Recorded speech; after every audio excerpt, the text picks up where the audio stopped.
will minimize the disruption.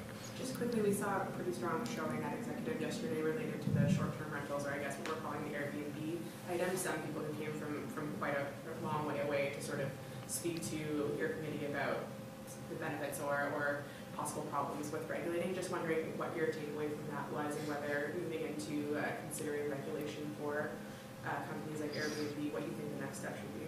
Well, the next steps are exactly the steps we took, which are to not only ask our officials to draft up some regulations, but also to ask them to do it faster, because they had proposed a timetable that might have taken as long as to the end of the year.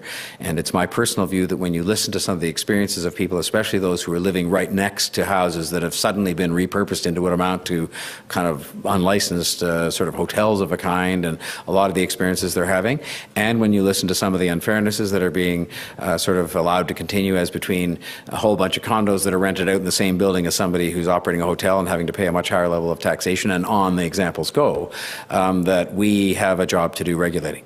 The other learning that I took from yesterday from the officials that came from Santa Monica and just from listening to deputants is that I think when you look at what the answers are that have been arrived at by people in other cities, and even our own officials have said this, it won't be, I think, very likely that we'll come up with answers that are radically different. It involves some degree of regulation of who can rent what kind of property out on this kind of basis, and some bias in favor of people who actually live in homes.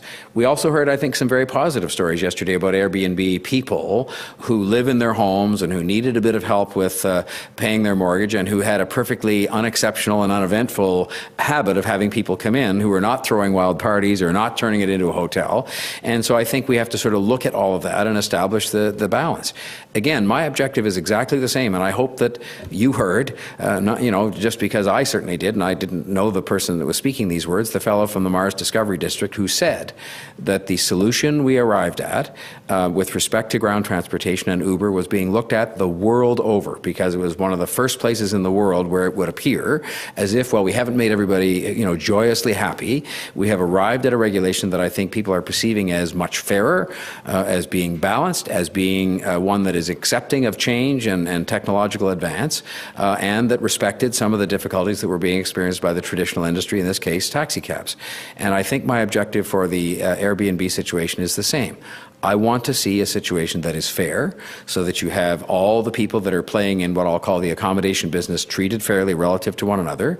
I want to see that it's safe for the public, so that there's no concern they have about that. I want to see that people have choice using technology or otherwise, because I think it is their right to have that choice.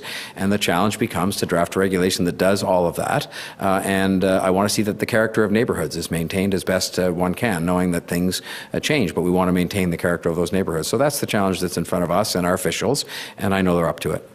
Last question, anyone? Okay, thanks. See you later.